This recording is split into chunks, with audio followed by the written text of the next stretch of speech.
Welcome to જય માનપણા kitchen. મુલાબી Ahir આપશો ને મારા જય દ્વારકાધીશ. તેલમાં કાચા ચોખા નાખીને જુઓ, આ એકદમ બેસ્ટ રેસીપી બની અને તૈયાર થાય છે. અને આપણને જ્યારે નાની નાની ભૂખ લાગે સાંજના સમયે, ત્યારે આપણે ફટાફટ બનાવીને તૈયાર કરી શકીએ છીએ. એવી આ ટેસ્ટી અને ચટપટી બનીને તૈયાર થાય છે. તો આ રેસીપી તમે ક્યારેય નહીં બનાવી હોય, જો તમે આ રેસીપી બનતા એકવાર જોવો ને તો તમે વારંવાર આ રીતે બનાવવાનું પસંદ કરશો. તો વિડીયો શરૂ કરતાં પહેલાં મારી તમને નિવેદન છે કે હજી સુધી તમે મારી ચેનલને સબસ્ક્રાઈબ ન કરી તો પ્લીઝ જય માનપુણા કિચનને સબસ્ક્રાઈબ કરી દેજો. વિડીયોને એક લાઇક જરૂર કરજો. બાજુમાં રહેલી ઘંટડીને દબાવી દેજો, જેથી મારા નવા રેસીપીના વિડીયો આપ સુધી પહેલાં પહોંચે. તો ચાલો હવે આપણે બનાવવાનું સ્ટાર્ટ કરીશું. તો તેના માટે આપણે ચોખા લઈ લઈશું. તો એક વાટકીમાં ચોખા લીધા છે મેં, ભાતના ચોખા છે, તે બાસમતી લીધા છે. જો આ રીતના લાંબા ચોખા આવે બાસમતી, તે આપણે લઈ લઈશું. અને આ કેસરિયા ચોખા છે, આનો આપણે યુઝ નથી કરવાનો.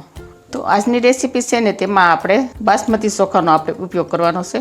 તો તેના માટે આપણે એક કાચનું બાઉલ લઈ લઈશું. તમે કોઈ પણ બાઉલ લઈ શકો છો, અથવા તો કોઈ પણ વાસણ પર લઈ શકો, કોઈ પણ ચાલે. તેમાં આપણે ચોખા એડ કરી દઈશું. ભાતમાં આપણે અડધી ચમચી જેટલું મીઠું એડ કરી દઈશું. 1 ચમચી જેટલું પાણી એડ કરી દઈશું. પાણી પણ આપણે આમાં વધારે નથી નાખવાનું, અડધી ચમચી મીઠું એડ કર્યું છે, તો તેની સામે 1 ચમચી મેં પાણી એડ કર્યું છે. આપણે તેને મિક્સ કરી દઈશું.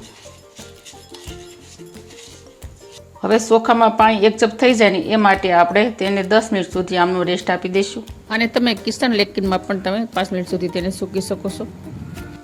તો જુઓ, અહીંયા ચોખામાંથી પાણી સરસ મજાનું એકદમ એક ચપ થઈ ગયું છે. જો એકદમ ચોખા કોરા થઈ જશે, આ રીતના કોરા કરી દેવાના ચોખાને. હવે આપણે આગળની પ્રોસેસ કરીશું. તો તેલ મેં પહેલેથી જ ગરમ થવા માટે રાખેલું હતું. જો તેલ સરસ ગરમ થઈ ગયું છે. હવે આપણે આ રીતનો ગમે તે જાળીવાળો ગાણો લઈ લઈશું. તેમાં આપણે થોડા ચોખા એડ કરવાના અને ત્યારબાદ તેને ફ્રાય કરવાના. જો આ રીતે ગેસની ફ્લેમ છે તે આપણે મીડિયમ રાખીશું. અને આ રીતે તેલમાં ફ્રાય કરશું તો તેલ પણ ખરાબ નહીં થાય અને ચોખા પણ ઇઝીલી નીકળી જાય. થોડો કલર ચેન્જ થાય એટલે આપણે તેને ચોખાને તેલમાંથી બહાર કાઢી લઈશું.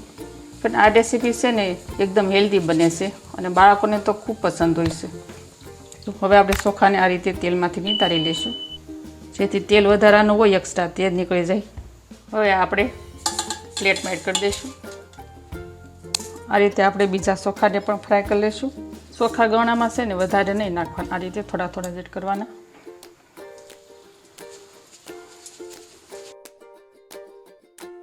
આ રેસીપી એટલી હેલ્ધી બનીને તૈયાર થાય ને કે એકવાર બનાવશો ને તો તમે વારંવાર આ રીતે બનાવવાનું પસંદ કરશો. જ્યારે પણ બાળકોને નાની નાની ભૂખ લાગે ને ત્યારે આપણે આ રીતે તેને ફટાફટ એકદમ ઇઝીલી નાસ્તો બનાવીને તૈયાર કરી દઈએ. એટલો ઇઝી બનીને તૈયાર થાય છે. જુઓ કેટલા સરસ ચોખા ફૂલીને તૈયાર થાય છે. ફ્રાય થઈ જાય એટલે એકદમ સરસ મજાના દેખાય છે. કોઈને ન લાગે કે આ કાચા ચોખામાંથી રેસીપી બનાવી છે. તો હવે આપણે સિંગદાણા લઈ લઈશું. અહીંયા મેં અત્યારે કાચી સિંગ લીધી છે, તેને આપણે ફ્રાય કરી લઈશું. સિંગને ફ્રાય થતાં થોડી વાર લાગે છે, એટલે આપણે તેને મીડિયમ ગેસે એને આ રીતે સરસ ફ્રાય કરી લઈશું. ગેસની ફ્લેમ છે તે આપણે થોડી હાઈ કરી દેવાની અને આ રીતે ફ્રાય કરી લઈશું. જો અહીંયા આપણા સિંગદાણા પણ સરસ રીતે ફ્રાય થઈ જશે, વધારે લાલ નથી કરવાના. જો દાણા આ રીતે થોડી તિરાડ પડવા લાગે ને એ રીતે આપણે દાણા ફ્રાય કરવાના છે. આ દાણાને આપણે ફ્રાય કરેલા ચોખામાં એડ કરી દઈશું. તો તીખાસ માટે મેં અહીંયા 2 મોટી મરચીને આ રીતે ઝીણા ઝીણા ટુકડા કરી નાખ્યા હતા, તેને આપણે ફ્રાય કરી લઈશું. આ મરચીને આ રીતે તેલમાં ફ્રાય કરવાથી તેનો છે ને ટેસ્ટ એકદમ સરસ આવે છે અને ખાવાની મજા પડે છે. તેને પણ આપણે ડીશમાં એડ કરી દઈશું. ત્યારબાદ આપણે મીઠા લીમડાના પાન લઈ લીધા છે અહીંયા 7-8, તેને પણ આપણે ફ્રાય કરી લઈશું. તેનાથી પણ બહુ સરસ ટેસ્ટ આવે.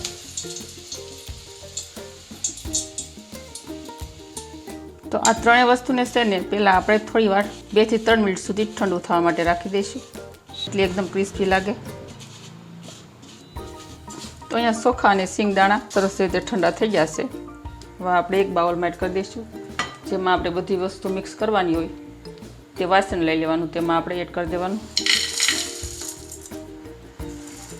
હવે આપણે મીઠા લીમડાના પાન જે ફ્રાય કર્યા હતા તે એડ કરી દઈશું.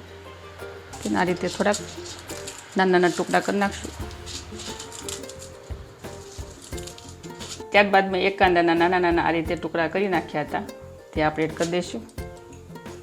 ત્યારબાદ લઈ લઈશું 1 વાટકી જેટલી શેણાની દાળ. અત્યારે શેણાની દાળ છે તે મેં રેડીમેડ લીધી છે. ત્યારબાદ લઈ લઈશું 1 વાટકી સેવ, મોળી સેવ લીધી છે મેં. આની જગ્યાએ તમે આલુ સેવનો પણ યુઝ કરી શકો છો. અડધી ચમચી જેટલો ચાટ મસાલો લઈ લઈશું. આપણે મીઠું આપણે ચોખામાં એડ કર્યું છે એટલે આપણે મીઠું નાખવાની જરૂર નહીં પડે. થોડા લીલા ધાણા એડ કરી દઈશું. ધાણાથી પણ બહુ સરસ ફ્લેવર સારી આવે. હવે આપણે તેને સરસ રીતે મિક્સ કરી દઈશું. અને જો તમારે વધારે થોડોક સ્પાઈસી બનાવવો હોય ને તો તમે આની અંદર લાલ મરચું પણ એડ કરી શકો છો. મેં અત્યારે આની અંદર લાલ મરચું એડ નથી કર્યું કારણ કે અમારા ઘરમાં છે ને બધા મીડિયમ તીખું ખાય છે. તો ફ્રેન્ડ, તમે આ રીતે ચોખાને તેલમાં નાખી અને સરસ મજાનો નાસ્તો ઘરે બનાવીને તૈયાર કરજો. અને આ રેસીપી તમને કેવી લાગી તે પણ મને કમેન્ટ કરી અને જરૂર કહેજો. આમાં તમે કોઈ પણ તમારી મનપસંદની વસ્તુ ઉમેરી શકો છો, જેમ કે દાડમ છે અથવા તો ટમેટું છે. તમને જે ઈચ્છા પડે તે તમે આમાં ઉમેરી શકો છો. તો આવજો, ફરી મળીશું આવી જ નવી રેસીપીઓ સાથે. ત્યાં સુધી થેન્ક યુ. જય દ્વારકાધીશ, જય સિયારામ, ધન્યવાદ.